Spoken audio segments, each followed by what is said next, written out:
Hello, जय हिंद प्यारे साथियों। देखिए आज हम लोग देखने वाले हैं क्लास 12th बायोलॉजी का 100 अति महत्वपूर्ण क्वेश्चन जो कि आपके परीक्षा के लिए काफी ज्यादा महत्वपूर्ण है प्यारे बच्चों। तो इस वीडियो को पूरा अंत तक देखिए और जितना आपके परीक्षा में इस चैप्टर से क्वेश्चन पूछे जाएगा ऑब्जेक्टिव का एमसीक्यू का, इसी वीडियो से आपको देखने को मिलेगा प्यारे बच्चों। चलिए फटाफट शुरुआत करते हैं और साथ में आप लोग चैनल से पहली बार जुड़ते हैं तो चैनल को जरूर से सब्सक्राइब कर लेना, वीडियो को पूरा देखना, हर एक क्वेश्चन को आपको समझना है। समझ लीजिएगा तो एग्जाम में ऐसा क्वेश्चन का कोई औकात नहीं कि आपसे भिड़े, एकदम देखते हैं टिक लगेगा। ठीक है, आइए शुरुआत करते हैं प्यारे बच्चों एकदम मजे तरीके से।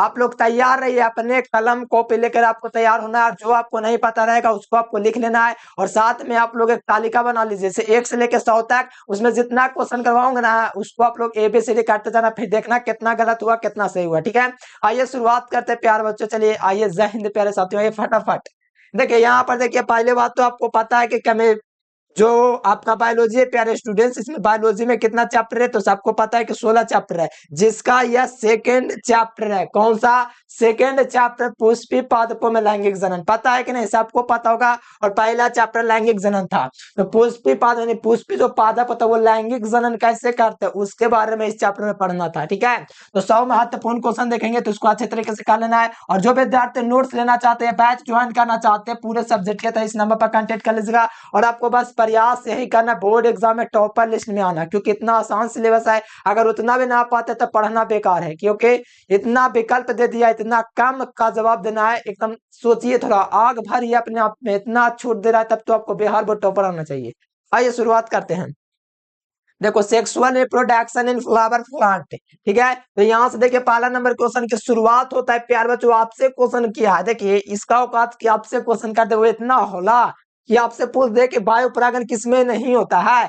वायु परागण किसमें नहीं होता है, पहले ये जानो वायु द्वारा परागण किसमें किसमें होता है। तो आपको पता है कि वायु द्वारा परागण उसमें ही होता है जो, जैसे कि आपका वायु परागण घास में हो जाता है, मक्का में हो जाता है, गेहूं में हो जाता है, यानी कि वायु परागण जो हवा के माध्यम से हो। ठीक है, उसी को कहा जाता है, इसी को एक और नाम दिया गया एनिमोफिली। ठीक है, या वायु द्वारा परागण को एनिमोफिली कहते हैं, या बोल सकते हैं वायु द्वारा परागण किसमें नहीं होता है। तो देखो घास में होता है, मक्का में होता है, गेहूं में होता है। इस सेल्विया में जो होता है प्यार बच्चों ये नहीं होगा, क्योंकि सेल्विया में जो होता है किसके द्वारा परागण होता है तो कीट के द्वारा होता है। इसीलिए आपको ये बात ध्यान में रखना होगा। यहाँ पर राइट आंसर आपका डी नंबर नहीं होगा, क्योंकि आपसे पूछा जा रहा है वायु द्वारा परागण किसमें होता है, तो वायु द्वारा जो परागण होता है घास में हो जाएगा, मक्का में हो जाएगा, गेहूं में हो जाएगा, लेकिन कभी भी आपका सेल्विया में नहीं होता है। सेल्विया में कौन सा परागण होता है तो कीट परागण। ठीक है, ध्यान रखना, बहुत महत्वपूर्ण क्वेश्चन है, देख लीजिए पहला नंबर क्वेश्चन है। ठीक है, चलो अगला क्वेश्चन आ जाइए। अगला क्वेश्चन का आंसर है कि निम्नलिखित में से कौन जलीय जंगली घास है। क्वेश्चन देखिए, जलीय जंगली घास कौन है। देखो प्यारे स्टूडेंट कितना बढ़िया क्वेश्चन है, जलीय जंगली घास। क्वेश्चन को देखिए, जलीय जंगली घास में होता है हाइड्रिला भी होता है और जलकुंभी भी होता है, यानी कि जलीय जंगली घास, यानी कि जलीय जो जंगली घास होता है यही होता है। कौन कौन? हाइड्रिला, हाइड्रिला होता है और साथ में आपका जलकुंभी होता है। और जलकुंभी के बारे में भी जान लो, इसको हाइसिंथ भी कहा जाता है और इसे बंगाल का आतंक कहा जाता है। और यह एक साल में 65,000 पुष्पों को करता है। ठीक है, तो यहाँ से ध्यान रखना प्यारे स्टूडेंट्स, बस आपको ये याद रखना है कि जो जलकुंभी होता है प्यारे स्टूडेंट्स, ये जो होता है जलकुंभी और हाइड्रिला, ये जो होता है जलीय जंगली घास है, दोनों याद रखना। ठीक है, बहुत महत्वपूर्ण क्वेश्चन है, लेकिन इसका एक ही ऑप्शन होगा, वो आपका क्या होगा? D number option, B and C दोनों ऑप्शन होगा। ठीक है, बहुत बढ़िया क्वेश्चन है, अच्छे तरीके से याद करते चलना है। ठीक है, चलो आ जाओ। देखो भ्रूणपोष जो होता है वो क्या होता है, जैसे कि हम आपको बहुत चित्र हम आपको करवाए हैं जिसमें भ्रूणपोष था मेरे प्यारे बच्चों, उसकी जो चित्र होता है वो कैसा होता है। जैसे में इसके आपका जो होता है प्यारे बच्चों, प्रतिव्यासत कोशिका इसमें था और इसमें 2 गो था और नीचे में आपका 3 गो था। ठीक है ना, ऐसा ही ना था कि ऊपर में 3 गो था। ठीक है, तो ये वाला जो द्वितीय के केंद्रक होता है प्यारे स्टूडेंट, जो द्वितीय के केंद्रक यानी सेंट्रल कोशिका कहते हैं, इसी से क्रिया करके त्रिगुणित बनाता है। कौन? भ्रूणपोष। इसी को हम लोग कहते हैं भ्रूणपोष प्यारे स्टूडेंट्स। इसका सही जवाब सी नंबर हो जाएगा। और ये जो होता है त्रिगुणित होता है, 3n होता है। क्या होता है? 3n होता है। कौन? तो भ्रूणपोष। और सुनिए द्विगुणित कौन होता है? युग्मज जो होता है, जैसे नर और मादा मिलकर के निषेचन करता है, जिसे हम लोग युग्मज कहते हैं, तो द्विगुणित होता है। अगुणित में तो जैसे नार युग्मक हो गया, मादा युग्मक हो गया, नर युग्मक शुक्राणु, मादा युग्मक अंडाणु, ये सब क्या है? अगुणित है। जो एक गुना अकेला है, अगर 2 गो रहेगा तो द्विगुणित, 3 गो रहेगा त्रिगुणित। तो ये सब याद रखना, यही सब क्वेश्चन पूछता है। ठीक है, चलो आ जाओ अगला क्वेश्चन। अगला क्वेश्चन देखिएगा 4 नंबर क्वेश्चन, कायिक प्रवर्धन नहीं होता। देखिए क्वेश्चन देखो कितना बढ़िया क्वेश्चन है कि कायिक प्रवर्धन नहीं होता, बताओ किसमें नहीं होता है। देखो कायिक प्रवर्धन जिसमें जो होता है कायिक प्रवर्धन उसी में होता है। जैसे जैसे कायिक प्रवर्धन जो होता है प्यारे बच्चों किसके किसके द्वारा हो सकता है, तना के द्वारा हो सकता है, शाखा के द्वारा हो सकता है, जड़ के द्वारा हो सकता है। लेकिन यहाँ पर प्यारे बच्चों आप लोग देखिएगा कायिक प्रवर्धन नहीं होता है। देखो प्रकंद के द्वारा भी होता है, चूसक के द्वारा भी होता है, शाखा के द्वारा भी होता है, लेकिन चाल बीजाणु एक अलैंगिक जनन की विधि है। ये जो होता है चाल बीजाणु प्यारे बच्चों या कोई जीव जो होता है ना वो सब में होता है। तो ये जो होता है कायिक प्रवर्धन की विधि नहीं होती है। कायिक प्रवर्धन में तना तना और शाखा चूसक आदि से क्या होता है, इनका जनन होता है। लेकिन ये चाल बीजाणु जो है किसी अलैंगिक जनन की विधि, तो ये वाला तो होगा नहीं। ये पौधे के निर्माण में चाल बीजाणु आता ही नहीं है, क्योंकि ये कुछ और चीज है। ठीक है, ये अलैंगिक जनन के अंतर्गत है, इसलिए ये वाला राइट आंसर नहीं होगा। ठीक है, सॉरी राइट आंसर ये होगा, मतलब क्योंकि कायिक प्रवर्धन की विधि नहीं है तो चाल बीजाणु ये विधि नहीं है। ठीक है, ध्यान रखिएगा, बहुत बढ़िया क्वेश्चन है। ठीक है, चलो आ जाओ अगला क्वेश्चन। 5 नंबर क्वेश्चन देख लीजिए जल्दी से जल्दी। चलिए कहा जा रहा है कोट फल। कोट फल का मतलब असत्य फल कौन है, मतलब असत्य फल है वो कौन है। तो देखो असत्य फल जो होता है मेरे प्यारे बच्चों, कोट फल का मतलब असत्य ना होता है। कोट फल जो होता है वो कौन है, मतलब कूट फल जो होता है, सत्य फल जो होता है पुष्पासन से मिलकर बना होता है। तो पुष्पासन से कौन मिलकर बना हुआ है, देखिए देखो ये आम दिया गया सत्य फल है। क्यों सत्य फल है, क्योंकि ये अंडाशय से निर्माण हुआ है। अंडाशय से निर्माण हुआ मतलब ये सत्य फल है। नींबू भी सत्य फल है। धान ये तो होगा ही नहीं। ये सेब आपका सत्य फल है प्यारे स्टूडेंट्स, क्योंकि इसका निर्माण पुष्पासन से होता है। इसका जो नहीं होता पुष्प, जैसे कि आप लोग सेव खाते हैं तो हम लोग सेव का कौन सा भाग खाते हैं, पुष्पासन खाते हैं। क्यों ऐसा बात है, पुष्पासन, हाँ यानी पुष्पासन हम लोग खाते हैं। इसका जो मध्य वाला भाग होता है ना सेव का, वही वाला हम लोग खाते हैं। ठीक है, इसका जो होता है सेव उसी का खाते हैं। और ये जो असत्य फल होता है, और भी असत्य फल है जैसे नाशपाती हो गया और बहुत सारा स्ट्रॉबेरी हो गया, तो वो सब जो है इसका सिर्फ कौन सा भाग खाते हैं, पुष्पासन खाते हैं। बहुत बढ़िया क्वेश्चन, लाजवाब क्वेश्चन। और जो विद्यार्थी चैनल को सब्सक्राइब नहीं किया फटाफट से कर लीजिए। और जो विद्यार्थियों को डाउट वगैरह होता है इस नंबर पर कांटेक्ट कर लीजिएगा, ऑल सब्जेक्ट का नोट्स ले लीजिएगा और बेहतर तैयारी कीजिए, बोर्ड एग्जाम में आपको फोड़ना है। ठीक है, चलो अगला क्वेश्चन आ जाओ। देखो भ्रूणपोष का कार्य क्या है, देखो भ्रूणपोष जो होता है इसका कार्य क्या है, तो भ्रूण को पोषण प्रदान करना है। यानी भ्रूणपोष जो होता है इसका कार्य भ्रूण को पोषण प्रदान करना। जैसे कि भ्रूणपोष का मतलब ही होता है, देखिए भ्रूणपोष मतलब भ्रूण को पोषण देना। नाम नहीं भी पता चला, भ्रूणपोष मतलब भ्रूण को पोषण देना। ठीक है, तो ये इतना आसान क्वेश्चन आपसे क्यों नहीं टिक लगेगा, एकदम तबाही मार देना एग्जाम में, इतना हौला क्वेश्चन है। ठीक है, आइए अगला क्वेश्चन देखिए क्या कहा जा रहा है। अगला क्वेश्चन कहा जा रहा है कि आगुनित या त्रिगुणित शायद होना चाहिए था। ठीक है, त्रिगुणित भ्रूणपोष निम्नलिखित में किसकी विशेषता है। जैसे आपको पता है कि अनावृत्ति जो होता है, अनावृत्त बीजी ये जो होता है त्रिगुणित भ्रूणपोष की आपकी क्या विशेषता है। यहाँ भ्रूणपोष त्रिगुणित न होता है तो यहाँ पर हो सकता है त्रिगुणित होना चाहिए। ठीक है, तो ये अनावृत्त बीजी होता है, यानी कि आपका पूछा जाए कि अनावृत्त बीजी होता है तो ये भी आपको याद रखना त्रिगुणित होता है। और जो आवृत्त बीज जो होता है ये आपका आगुणित होता है। क्या होता है, आगुणित होता है। और ये अनावृत्त बीज जो होता है ये क्या होता है, त्रिगुणित होता है। ये सब आगुणित। ठीक है, अगला क्वेश्चन आ जाइए। कहा जा रहा है स्त्री दल चक्र बना होता है, यानी कि स्त्री जो दल चक्र बना होता है वो किससे बना होता है। जैसे कि आप लोग जयांग पढ़े होंगे, पुमांग पढ़े होंगे, तो आपको पता होगा स्त्री दल चक्र किससे बना हुआ है, बत्रिकाग्र बत्रिका और अंडाशय से बना होता है। तो उसी को इंग्लिश में लिख दिया स्टिग्मा स्टाइल ओवरी। तो ये तीनों से कौन बना होता है, तो स्त्री दल चक्र बना होता है। आराम से ये सब क्वेश्चन करते चलिए, ये सब क्वेश्चन आपकी परीक्षा में आते हैं तो अच्छी तरीके से आप लोग याद करते चलिए। जो भी डाउट होता है कमेंट कीजिए और साथ में आप लोग ललका दबा के मन कीजिए हल्का। ठीक है, आइए अगला क्वेश्चन देखिए। अगला क्वेश्चन कहा जा रहा है कि स्वपरागन होता है, तो स्वपरागन जो होता है द्विलिंगी पौधों में होता है। क्या होता है, स्वपरागन क्रिया द्विलिंगी में होता है, प्रायः स्वपरागन और परपरागन। तो स्वपरागन की जो क्रिया होता है द्विलिंगी पौधों में होता है, और परपरागन जो होता है, और ये जो होता है एकलिंगी परपरागन में होता है। ठीक है, तो परपरागन नहीं पूछा जा रहा है, स्वपरागन जो होगा द्विलिंगी में होगा, ध्यान रखिएगा। ठीक है, अगला क्वेश्चन आ जाए। देखिए अगला क्वेश्चन कहा जा रहा है, ध्यान दीजिए। एक लिंगी कौन है, मतलब एक लिंगी कौन है ये हमसे पूछ रहे। अच्छा एक लिंगी पूछ रहे हो, सरसों तो दुलिंगी है, गुड़होल भी दुलिंगी है, यानी कि अच्छा सरसों दुलिंगी है। हाँ याद रखेगा आपसे, सरसों दुलिंगी है यानी उभयलिंगी है। दुलिंगी का मतलब उभयलिंगी। गुड़होल भी आपका उभयलिंगी है यानी दुलिंगी है।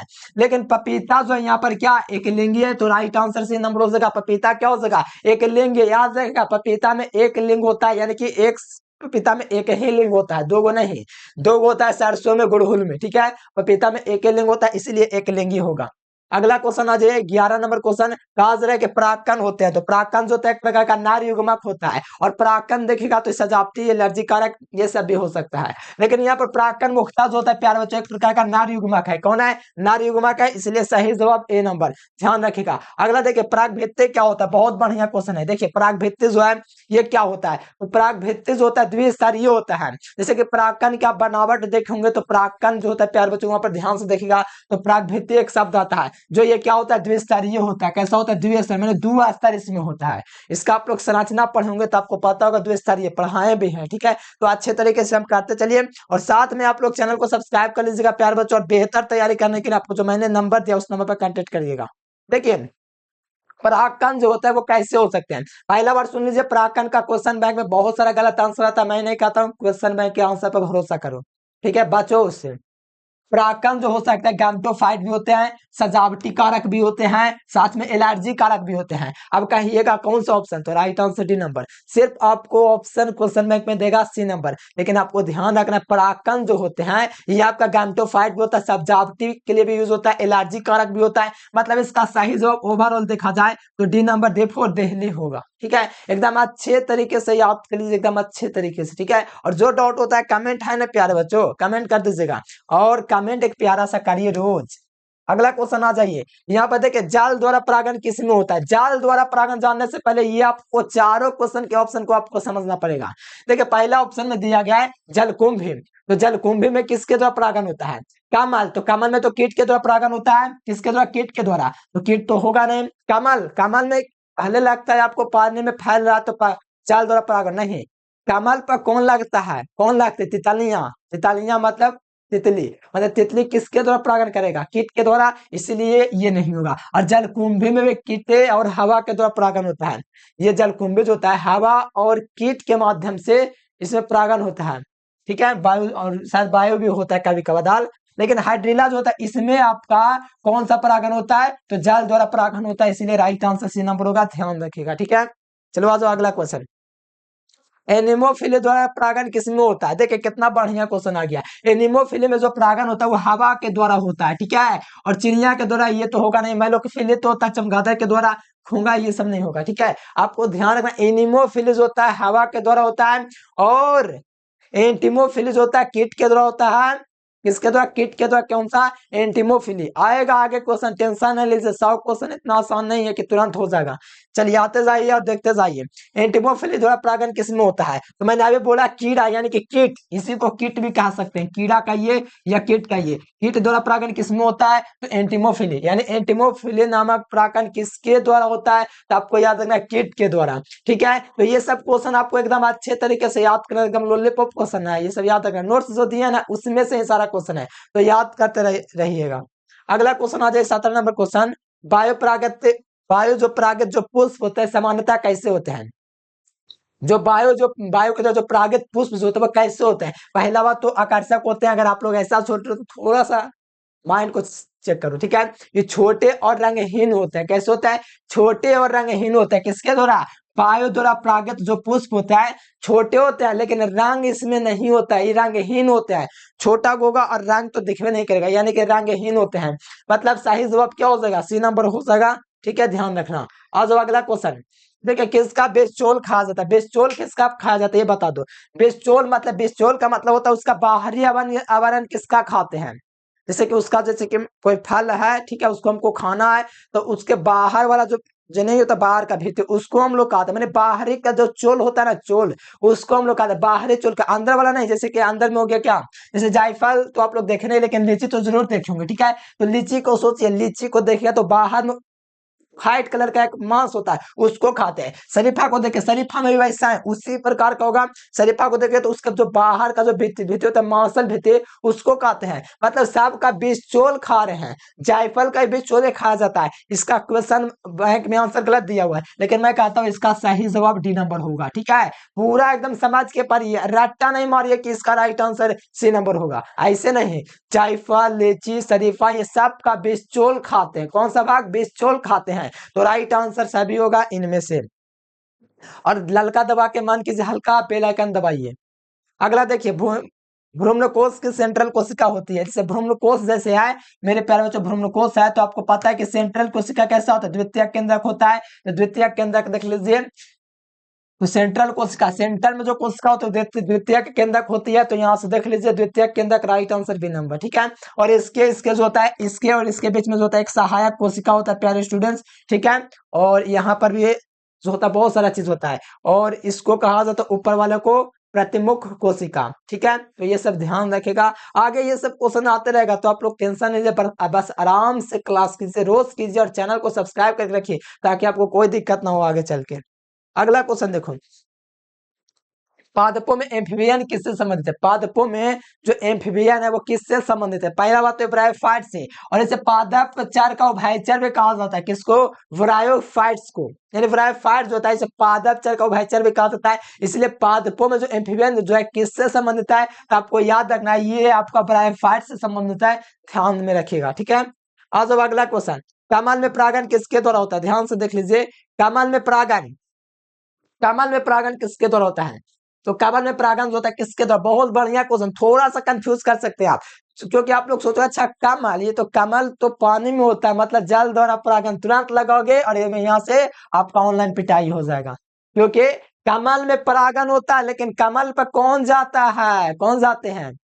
तितलियां जाती हैं, कीट जाती हैं। तो हम लोग कह सकते हैं कमल में परागण कीट के द्वारा होता है, ना कि जल के द्वारा, ठीक है। ध्यान में रखिएगा, राइट आंसर क्या हो जाएगा? सी नंबर, ठीक है, याद रखना है आपको। चलो आ जाओ, अगला क्वेश्चन देख लीजिए, द्विनिषेचन की खोज करने वाला कौन था? तो ये द्विनिषेचन का खोज करने वाला वैज्ञानिक नवासिन था। कौन था? नवासिन ने द्विनिषेचन की खोज किया था। याद में रखिएगा, पूछेगा आपके परीक्षा में कि द्विनिषेचन की खोज कौन किया था? कौन किया था? आपको याद है, नवासिन ने किया था। अगला क्वेश्चन आ जाओ, 23 नंबर क्वेश्चन, बीजांड विकसित होकर के क्या बनता है? जैसे आपको पता होगा बीजांड विकसित होकर के बीज बनता है, लेकिन अंडाशय विकसित होकर के फल बनाता है, अंडाशय विकसित होकर के फल, और बीजांड विकसित होकर के बीज बनाएगा। तो सही जवाब क्या हो जाएगा? सी नंबर होगा ना। एकदम ध्यान रखिए, एक एक क्वेश्चन को एकदम चढ़ चढ़ के एकदम मारिए। आइए अगला क्वेश्चन, यहाँ पर देखिएगा अगला क्वेश्चन 24 नंबर, तो कहा जा रहा है कि जांतु कोशिका में नहीं पाया जाता है। देखिए जांतु कोशिका में क्या नहीं पाया जाता है? पहला बात ये जानो, जांतु कोशिका में पाया क्या जाता है? तो जांतु कोशिका में दो चीज पाया जाता है, क्लोरोप्लास्ट नहीं पाया जाता है, आपका राइबोसोम और माइटोकॉन्ड्रियाज होता है, ये जंतु कोशिका में पाया जाता है। लेकिन क्लोरोप्लास्ट जो है ये पादप कोशिका में पाया जाता है। क्या? क्लोरोप्लास्ट पादप कोशिका, हाँ ये पादप कोशिका में पाया जाता है। बाकी राइजोम और माइटोकॉन्ड्रिया जो होता है, ये जो होता है प्यारे बच्चों आपका किसमें? जंतु कोशिका में होता है। लेकिन क्लोरोप्लास्ट जो होता है ये नहीं होता है, ये पादप कोशिका में होता है, ठीक है।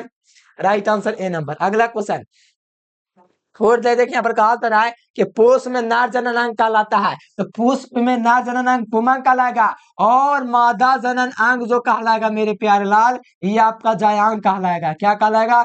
जयांग कहलाएगा। यानी कि पुष्प में नर जनन संरचना जो होता है कौन होता है? तो आपको हमेशा याद रखना पुमंग, और जब बात करेगा मेरे प्यारे लाल मादा जनन अंग की बात, तो आपको याद में रखना है जयांग, ठीक है। चलो अगला क्वेश्चन देखिए मेरे प्यारे लाल, कहा जा रहा है कि घोंघा द्वारा परागण कहलाता है, तो घोंघा द्वारा परागण जो कहलाता है मेलकोफिली कहलाता है। क्या? मेलकोफिली, हाँ मेरे प्यारे लाल, मेलकोफिली जो है किसके द्वारा परागण कहलाता है? तो घोंघा द्वारा, घोंघा द्वारा परागण क्या कहलाता है? मेलकोफिली। क्या कहलाता है? मेलकोफिली जो होता है घोंघा द्वारा परागण कहलाता है, ठीक है, एकदम ध्यान रखना है। अगला क्वेश्चन, इसमें किसका पुष्पासन खाया जा सकता है? देखिए इनमें से किसका, देखिए पुष्पासन किसका खा सकता है? सत्य फल और एक असत्य फल था मेरे प्यारे लाल, आपको ध्यान रखना है कि सत्य फल में क्या था? सत्य फल जो मेरे प्यारे लाल, ठीक है, सत्य फल और एक असत्य फल था, ठीक है, ठीक है। देखो सत्य फल में हमेशा आपको ध्यान रखना, सत्य फल का जो निर्माण होता है पुष्प अंडाशय से होता है, और असत्य फल का निर्माण पुष्पासन से होता है, ठीक है। तो यहाँ पर पुष्पासन में खाया जाता है प्यारे लाल, तो आपको असत्य फल को ही कहा जाएगा, क्योंकि पुष्पासन में सबको पता है कि पुष्पासन में जो है हमेशा आपको ध्यान रखना, पुष्पासन में क्या होता है पहले जानो, पुष्पासन में असत्य फल खाया जाता है, मतलब पुष्पासन का निर्माण असत्य को, पुष्पासन का निर्माण असत्य फल में होता है, मतलब असत्य फल जो है उसका निर्माण पुष्पासन से होता है। क्यों? क्योंकि सत्य फल का जो निर्माण होता है वो अंडाशय से, समझ रहे हो ना, क्योंकि सत्य फल है तो अंडाशय से निर्माण होगा, जैसे आम हो गया, ठीक है। तो वो सबका निर्माण किससे हो रहा है? अंडाशय से हो रहा है। लेकिन ये वाला जो भाग है ये पुष्पासन होता है, ठीक है, इसका पुष्पासन भाग कहा जाता है, इसका निर्माण उसी से होता है, इसीलिए। ठीक है, तो सही जवाब क्या हो जाएगा? बी नंबर, एकदम हौला क्वेश्चन है। चलो अगला क्वेश्चन देखिए, पुष्प का कृषि को निम्न, ये क्वेश्चन आया था, ठीक है, फ्लोरिकल्चर कहलाता है। पुष्प कृषि निम्न में से क्या कहलाता है? पुष्प कृषि को निम्न में से क्या कहते हैं? तो फ्लोरिकल्चर कहते हैं, ध्यान रखिएगा। अगला क्वेश्चन देखिए प्यारेलाल, अगला क्वेश्चन देख लो। अगला क्वेश्चन 29 नंबर क्वेश्चन कि अनुन्मूल्य परागण करने वाले पौधे निश्चित रूप से होते हैं। देखिए अनुन्मूल्य परागण करने वाले पौधे जो होते हैं निश्चित रूप से क्या होते हैं? तो देखिए अनुन्मूल्य का मतलब होता है जैसे कि एगो बंद फूल होता है, ठीक है, तो बंद, ये अनुन्मूल्य का मतलब होता है बंद फूल। इसका जो जो फूल होता है ना, इसका मुंह बंद रहता है, अंदर में सारा चीज होता है, इसके अंदर जो काम होता है ना परागण क्रिया वाला, वो अंदर में होता है, उसी को अनुन्मूल्य परागण कहा जाता है। और इसे स्वपरागण में होता है। किसमें होता है प्यारे स्टूडेंट? स्वपरागण में होता है, ठीक है। तो ये आप लोग जरूर ध्यान रखिएगा, बहुत महत्वपूर्ण क्वेश्चन है आपके परीक्षा के लिए, याद रखिएगा, ठीक है। राइट आंसर क्या हो जाएगा? ए नंबर। देखिए एंडोट्रोपस बीजांड क्या होता है? देखिए एंडोट्रोपस जो बीजांड होता है हमेशा उल्टा होता है, एक उल्टा होता है एक सीधा होता है। क्या तो था जो सीधा हमेशा होता है, लेकिन आपको याद रखना एंडोट्रोपस बीजांड जो होता है हमेशा उल्टा होता है, ठीक है, उल्टा होता है। हम आपको करवाए भी थे एंडोट्रोपस बीजांड कुछ इस प्रकार से उल्टा था, और फिगर भी हम आपको करवाता है, बोले हुए थे एंडोट्रोपस बीजांड उल्टा होता है।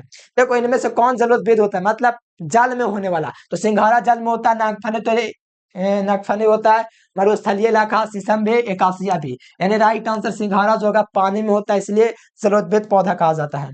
अगला क्वेश्चन आ जाइए, असत्य फल का निर्माण किससे होता है? तो असत्य फल का निर्माण पुष्पासन से होता है, जैसे में हो गया सेब, ठीक है, और इसका पुष्पासन वाला भाग ही खाया जाता है, इसलिए एप्पल हो जाएगा इसका उदाहरण, स्ट्रॉबेरी हो जाएगा, बहुत सारे एग्जाम्पल है, ठीक है। तो आपको याद रखना असत्य फल जो होता है पुष्पासन होता है, जिसका, और असत्य फल का पुष्पासन ही खाया जाता है, जैसे सेब हो गया, ठीक है। और सत्य फल जो होता है उसका निर्माण जो होता है किससे होता है? तो वो होता है अंडाशय से, ठीक है, जैसे में आम हो गया। अगला क्वेश्चन आ जाए 33 नंबर क्वेश्चन, बैलेसेरिया में जो परागण होता है किसके द्वारा होता है? तो बैलेसेरिया में परागण प्यारे बच्चों जाल के माध्यम से होता है। क्या होता है? बैलेसेरिया में जो होता है परागण की क्रिया जाल के माध्यम से होता है, ये हमेशा याद रखना, क्योंकि जल परागित ये क्या है? पुष्प है, इसलिए इसमें जाल द्वारा परागण होता है। किसमें? बैलेसेरिया में, बैलेंसिनेरिया। आ जाए अगला क्वेश्चन, कहा जा रहा है कि पुष्पीय पादपों में लैंगिक जनन के लिए निम्नलिखित में से कौन सा अंग भाग लेता है? तो पुष्पीय पादपों हमेशा फूल लैंगिक जनन में भाग लेता है, और आप लोग देखिए पुष्पीय पादपों में लैंगिक जनन होगा कहाँ पे? तो फूल में ना होगा। सोचने वाली बात है, आप लोग फटाफट टकाटक लगा दोगे फूल में। अगला क्वेश्चन देख लीजिए 35 नंबर क्वेश्चन, परागकणों में विशेष करके कौन सा विटामिन पाया जाता है? परागकण में विटामिन बी भी पाया जाता है, ए भी पाया जाता है, सी भी पाया जाता है, विटामिन डी भी पाया जाता है, लेकिन यहाँ पर विशेष करके पूछा जा रहा है, विशेष स्थिति होता है, तो विशेष स्थिति में विटामिन बी सिर्फ पाया जाता है, यानी कि परागकण जो होंगे ना उसमें विशेष करके, विशेष यानी कि विशेषता, यानी कि मेन जो पाया जाता है वो कौन पाया जाता है? तो हमेशा याद रखिएगा विटामिन बी, ठीक है। चलो कोई दिक्कत नहीं, कोई दिक्कत नहीं है, ठीक है। राइट आंसर क्या हो जाएगा? तो हमेशा याद रखना विटामिन बी, यानी ए नंबर ऑप्शन। अगला क्वेश्चन आया, किसने सिद्ध किया कि कोशिका टोपिटेंट होती है? देखिए कोशिका टोपिटेंट होती है, किसने सिद्ध किया? यानी कोशिका टोपिटेंट मतलब कि उनको कहना था कि जो कोशिका जो होता है एक पौधा बन जाता है, यानी कि प्रत्येक जो पादप कोशिका होता है पौधा बन जाता है, इसी को टोटोपोटेंसी कहा जाता है। टोटोपोटेंसी जो होता है प्रत्येक कोशिका एक पूर्ण पौधा बन जाता है, इसी को टोटोपोटेंसी कहा जाता है। और किसने सिद्ध किया कि कोशिकाएं टोटोपोटेंटी होते हैं? तभी ये सिद्ध हुआ, मतलब यहाँ पर कोशिका टोटोपोटेंटी होते, किसने सिद्ध किया है? तो ये हमेशा याद रखेगा स्टीवर्ड ने सिद्ध किया है। कौन? स्टीवर्ड ने। तो राइट आंसर क्या हो जाएगा? D number. बहुत बढ़िया क्वेश्चन है, ठीक है। आज अगला क्वेश्चन, प्रत्येक पादप कोशिका से पादप कोशिका से पूर्ण पौधा बन सकता है, इस गुण को टोटोपोटेंसी, अभी ना बोले, अभी यही ना बोल रहे थे कि प्रत्येक पादप कोशिका से पूर्ण पादप पौधा बन जाए, इसी को टोटोपोटेंसी कहते हैं, ठीक है। याद रखिएगा टोटोपोटेंसी, टोटीपोटेंसी मिल जाएगा या टोटोपोटेंसी मिल जाएगा, ठीक है, कोई मिल सकता है, बस आप लोग याद रखना। आज अब अगला क्वेश्चन 38 नंबर क्वेश्चन, वायु परागण समानता किसमें होता है? वायु जो परागण होता है किसमें होता है? तो वायु परागण लिली में नहीं होता है, घास में होता है। किसमें होता है? वायु जो परागण होता है, वायु जो परागण वो घासों में होता है, वायु के द्वारा हवा के द्वारा जाता है, तो वो होता है, ठीक है। चिरस्थायी बादल वो होता है, क्या होता है चिरस्थायी बादल? यानी बादल जो होता है इसमें क्या होता है? इसमें बैंगन, यानी कि इसका जो बादल होता है पूरा तरह से फल बन जाएगा तब पर भी ये इसका बादल रह जाएगा। बताया ना फूल का भाग में बादल दल पुंज ये सब, तो इसका जो बादल होता है चिरस्थायी बादल उसी को कहा जाता है जिसमें जब फल का निर्माण हो गया लेकिन बादल नहीं गिरा, उसी में रह गया। ये बैंगन इसका उदाहरण है, ठीक है, याद रखना बैंगन। अगला क्वेश्चन, हार्कोगैमस पुष्प होता है, मदार होता है क्या? इसका आप लोग कमेंट करके दीजिएगा, ठीक है, जवाब 40 का। 41 नंबर देखिए, निषेचन क्रिया होती है तो अंडा तथा नर का न्यूक्लियन का संयोजन होता है क्या? तो आपका निषेचन की क्रिया, यानी कि अंडा और नर मिलेगा, यानी कि अंडाणु और शुक्राणु, निषेचन होता है। तो राइट आंसर ए नंबर। सूर्यमुखी पौधे के पौधे अपने जीवन क्षमता में कितने घंटे के बाद खो देती है? ऐसे तो लगभग 40 घंटा होता है, 36 घंटा, फिर भी अगर ऑप्शन में वो चीज नहीं है तो 3 घंटा भी लगाया जा सकता है। फिर भी क्या कर रहे हैं, वैसा दिया है तो 3 घंटा लेके चलिए। अलग अलग समय पर, अलग अलग समय पर ना, नर लिखा जाना चाहिए था। अलग अलग समय पर नर तथा मादक जननांगों की परिपक्वता जो कहलाती है वो क्या कहलाती है? तो डाइकोटोमी कहलाती है। क्या कहलाती है? डाइकोटोमी। यानी कि नर और मादा अलग अलग समय पर पूर्ण हो रहा है, यानी कि पूरा हो रहा है, परिपक्व हो रहा है, यानी अलग अलग समय पर नर तथा मादक जननांगों की परिपक्वता 100% जो परिपक्व हो रहा है, मैच्योर हो रहा है, इसी को डाइकोटोमी कहते हैं। क्या कहते हैं? डाइकोटोमी। अगला देखो, सम का क्या लिखा हुआ है? समकलापकता जो होता है निम्नलिखित में किसमें होता है? ये गुलाबबास में होता है। समकलापकता का मतलब होता है कि नर और मादा एक साथ जो होता है विकसित होता है, तो ये गुलाबबास के पौधों में ही होता है। और गुलाबबास जो होता है किसका वैज्ञानिक नाम है? गुलाब के पौधे का। सत्य फल का निर्माण किससे होता है? तो सत्य फल का निर्माण अंडाशय से होता है। और असत्य फल का निर्माण किससे होता है? तो पुष्पासन से होता है। सत्य फल का उदाहरण बहुत सारा है जिससे जिसे जिसमें बीजांड मतलब कि जो होता है इसमें अंडाशय होता है। जिसे यहाँ पर देखेगा तो सत्य फल जो होता है हमेशा अंडाशय से निर्माण होता है। अगला क्वेश्चन देख लीजिए, ऑर्थोनेफिली द्वारा परागण किसमें होता है? तो ऑर्थोनोफिली द्वारा जो परागण होता है ये पक्षियों के द्वारा होता है। क्या होता है? पक्षियों में ना होता है, मतलब चमगादड़ इसी के अंतर्गत एक था, ठीक है। तो ऑर्थोफिली जो है, पक्षी में बहुत सारे पक्षी है, जितना भी पक्षी है सारा में क्या होगा? ऑर्थोनोफिली। और मैलिकोनोफिली मैंने क्या पढ़ाया था थोड़ा देर पहले, ठीक है, वो वाला भी। तो ये सब अलग से नोट्स में सारा दिया हुआ है। एक परूपी पुष्प में प्राय कितने प्रकार के पुष्प पत्र होते हैं? तो 4 प्रकार का है। बादल, बादल, ठीक है, दलपुंज, जयांग, पुमांग, ये 4 गो होता है। तो 4 गो ऑप्शन नंबर ए होगा इसका। एक बीज पात्र में प्रबंध लगाना अधिकांशतः असंभव है क्योंकि उसमें अभाव होता है कैम्बियम का, ठीक है। ये कैम्बियम क्या है? आप लोग थोड़ा देखे होंगे फिगर वगैरह बुक में, एनसीईआरटी में तो कैम्बियम का चित्र दिया हुआ है। कैम्बियम का अभाव होता है। प्रगनालिका का बीजांड द्वार से बीजांडकाय में प्रवेश करना क्या कहलाता है? तो बीजांडकाय से बीजांडकाय में निर्माण जो होता है इसी को पैरोगेमी कहा जाता है। क्या कहा जाता है? पैरोगेमी, इन्हें कहा जाता है पोरोगेमी या पैरोगेमी। अगला देखो, बेसचोल का निर्माण किससे होता है? पैरोकार्प से होता है। यानी कि बेसचोल का जो निर्माण होगा हमेशा याद है, जो भी बेसचोल होता है जैसे कि जिसका पुष्पासन कहा जाता है, तो यहाँ पर पैरोकार्प से इसका निर्माण होता है, बस इतना याद रखो। प्रोटोकल्चर का फ्यूजन कहलाता है, ये पोले एथिलीन ग्लाइकोल कहलाता है, मतलब पीईजी, पोलोथेन पोले एथिलीन ग्लाइकोल, पीईजी कहलाता है, पीईजी। भूमि फल ने फला है तो आलू हो जाता है, फल पूछा जाता है मूंगफली सिर्फ होगा। फल की बात करेंगे मूंगफली, बाकी सब सब्जी है। B number. भ्रूणपोष में देखिए, भ्रूणपोष में बीजों का, भ्रूणपोष वाले बीजों को क्या कहा जाता है? इसको एंडोस्पर्मी कहा जाता है। क्या कहा जाता है? एंडोस्पर्मी कहा जाता है, ठीक है। चलो, ठीक है, क्या कहलाता है? तो आपको याद रखना एंडोस्पर्मी कहलाता है, ठीक है। अगला अगला देखो, अनिषेक जनन यानी कि बिना निषेचन के, तो इसमें होता है अंगूर में होता है ये वाला अनिषेक जनन, ठीक है। हम 55 क्वेश्चन करा के छोड़ देते, ठीक है, और नेक्स्ट वीडियो में हम करा देंगे, ठीक है। देखो यहाँ पर नंबरिंग भी करना, थोड़ा इंग्लिश मीडियम भी करना, तो थोड़ा टाइम लग जाएगा इसमें। पोस्ट पे कैसे को निम्नलिखित में से क्या कहा जाता है? और भी ऑब्जेक्टिव हमको निकालना है, इसलिए आप नहीं किए एडिट, हो सकता है 100 को पार भी हो जाए। ये पोर्शन इसी सलाह था फ्लोरिकल्चर, ठीक है। और प्यारे बच्चों मैं यही कहूंगा कि चैनल को आप लोग सब्सक्राइब करके बेल नोटिफिकेशन जरूर से दबा लीजिए, और जो बच्चा नहीं दबाए प्लीज क्या जाता है, ठीक है, कर लीजिए। और जो भी दिक्कत होता है इस नंबर पर आप लोग कॉन्टेक्ट कर लीजिएगा प्यारे बच्चों, 9142529134, ठीक है, 934, ये वाला नंबर पे आपको कांटेक्ट कर लेना मेरे प्यारे बच्चों, जो भी दिक्कत हो, ठीक है। और सभी बच्चे चैनल को सब्सक्राइब करके बेल नोटिफिकेशन जरूर से दबाना। आज के लिए फिलहाल इतना है। Thanks for watching this video. जय हिंद, वंदे मातरम।